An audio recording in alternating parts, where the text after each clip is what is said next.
Well, good morning. 333. I actually waited for that. The title of the video for today is a question. Do honest remedies that work actually exist?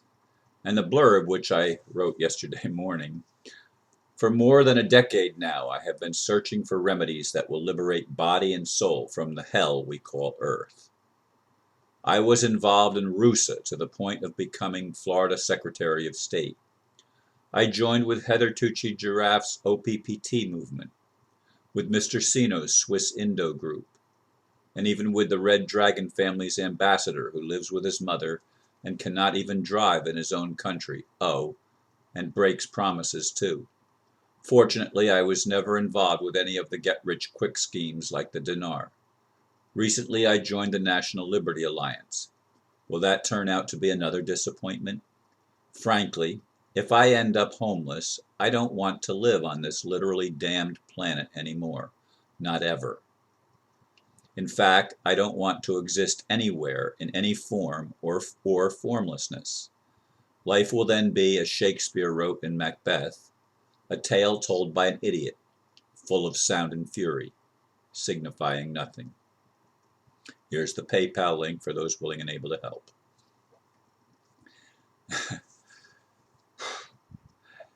Yeah, yesterday was not a good day for me.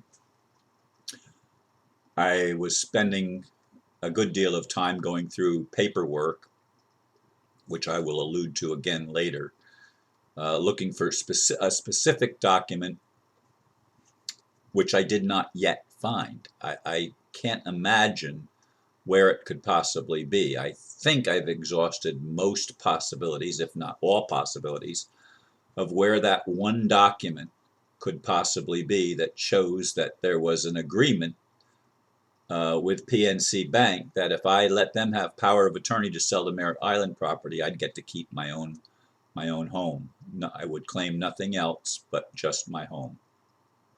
And of course, they broke that promise. But anyway, I want to go back to the blurb because of all of the things that I've been involved with, the most important one is the first one, RUSA.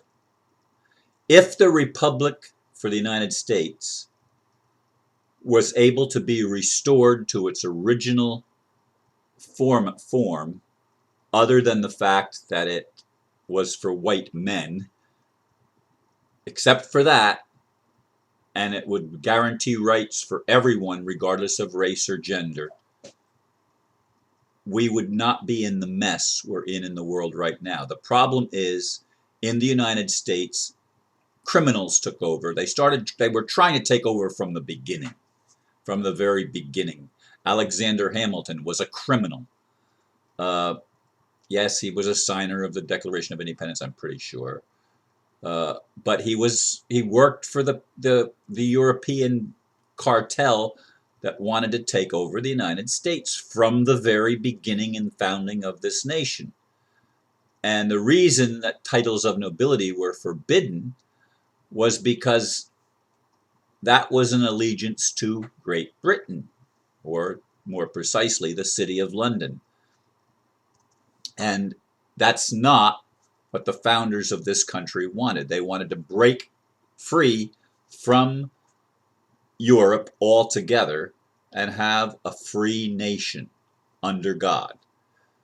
But of course, the bankers ended up succeeding. The War of 1812 was fought, and the original 13th Amendment, barring those that held titles of nobility, including bar attorneys, from holding public office, that was dropped and a new 13th Amendment was put in its place. But if you go back to the original documents, the original 13th Amendment, as I said, barred titles of nobility, people holding titles of nobility, from having public office in the United States. They didn't want Europe having its fingers in the pot in the United States. Of course, it didn't work. The money issues continued to go. Lincoln tried to get us out of it. Yes, he was the first lawyer to be president, but he was also when he tried to borrow money and they made the interest rate so high, he realized that he had the authority to print greenbacks. And for a while greenbacks were in existence, the U.S. thrived because they weren't borrowing money. Borrowing money is a crime when governments do it. It's a crime. It's a criminal, it becomes a criminal operation. And that's the way the United States has operated, and it's the way most of the world has operated, with the exception perhaps of some Muslim countries that have been holdouts, which is why they have a war against Islam. In any case, RUSA was probably the best group that I was ever involved in, and yet it came under tremendous attack. Now, I said that I wanted to refer to one other thing again, and that is land patents and what do you call it? De jure trusts. Yes, non-statutory trusts. These were two remedies that I filed a long time ago. I mean, several years ago now.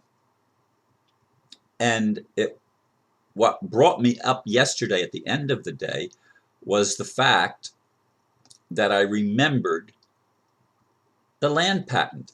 I have it laying right here, and I had it at the lawyer's office showing him. Notice of land patent. This is a duplicate of the one that's been posted on my front door for several years now. I brought forth with the Department of Justice a land patent, and the only ones that have jurisdiction over my home is the federal government. They have to do it as a federal case.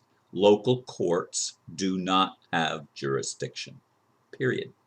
I'll probably do another video on that, but that was something that sort of lifted my spirits yesterday. The friend that was supposed to help me sort through things in my garage never called and never showed up. I mean, I waited all afternoon. Finally gave up and went and got something to eat late in the day. Actually, it was after 6 o'clock at night that I finally left and was no longer waiting. And I didn't even get as much as a telephone call. So I was really disappointed in that. But then I remembered the land patent. And as I was going through my paperwork yesterday, I remember seeing the notice from the Department of Justice of the receipt of the land patent. So it has been duly filed with the Department of Justice, and it should be interesting to see how that plays out. Now, Heather, I think, means well. She's another lawyer, and yet I don't think I think she's probably given up her bar accreditation, but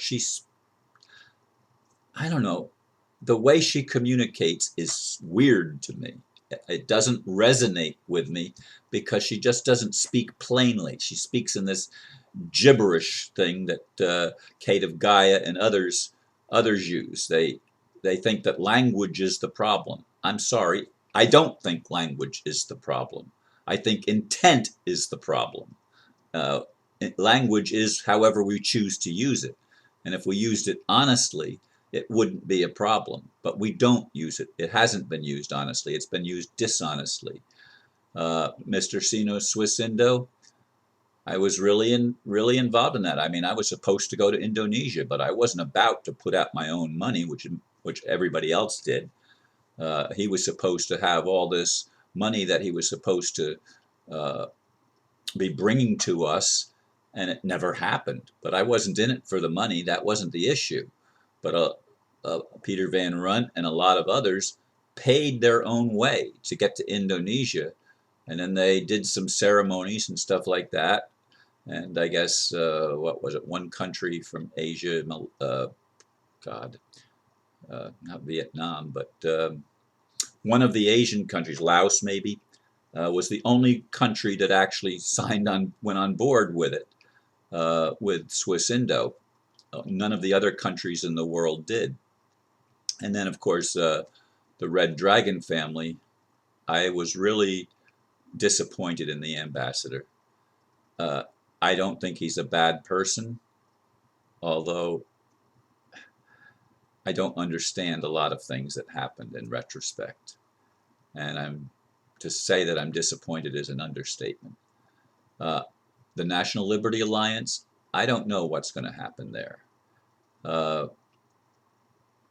I was supposed to, I asked them to call me. I was supposed to get a call Monday morning early. It didn't happen till later. And they finally did call, but just before the people were coming here, the auctioneers were coming here to clean out a whole bunch of stuff in my house. And so I had to cut that call short. I've called back twice yesterday. I did not get a response. And I don't know what's going on. What's going on there? I didn't even get a response to my emails that I sent to the lady who sent me the papers. It's fill out the papers, but there's questions I have. I need to talk to somebody. So I don't know if National Liberty Alliance is going to turn out right or not. If they don't cooperate with me and explain, because you're supposed to fill in, it's mandatory to fill in all the things, but some of the things don't resonate and don't fit. And what do you do in that case? Now I've actually signed up to pay a monthly thing, but I will sign back out of it if it doesn't come through. So, as Shakespeare said, life is a tale told by an idiot, full of sound and fury, signifying nothing. I hope that's not the case. I really hope, I really pray that we do get some stability on this planet, and that the criminals are taken out of power, and there is a restoration of some kind of honest order implemented. I don't know if it's supposed to be gradual or all at once. I don't know how it's going to happen, but something has to happen. And if it doesn't, if it continues under the same thing, and God does not intervene, I don't want to be here. I frankly don't want to be here. Ever again. Ever again. It's too disappointing. So on that note, I'm going to sign off. I know I went over my normal 10 minutes, but I don't do that hardly ever. So I do thank you for listening, and namaste.